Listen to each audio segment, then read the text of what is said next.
Велла, а что бы ты посоветовал молодым танцорам, бибоям и бигерлам?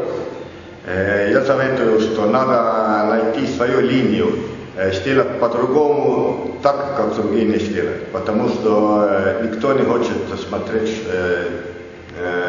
копию, и просто найти свое. Break dance forever!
Ну, в общем, я рассчитываю, что мне 32 года. Причем я сделал первый брейк-танец 84-го. И где это было? Это была Сарема. На Сарема? И И потом было Винни через 2 года. Да, через 2 года я уже выступал в Венгрии, там вместе музыки ансамбля Красноярский и так далее. А в Винни был первый фестиваль брейк-данса всего Союза. Да. И мы там победили. И мы оба победили, ну я как один. Да, соло. Да, мы с Владимиром Вадимовым были первые в паре брейкдаун. И потом было уже Кали спортхаль. Да. И Линагаль.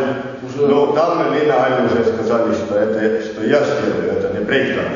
Причем я сделал уже тогда все по-другому. Как сейчас в Америке сказали, что это, что был первый. Это свой почерк.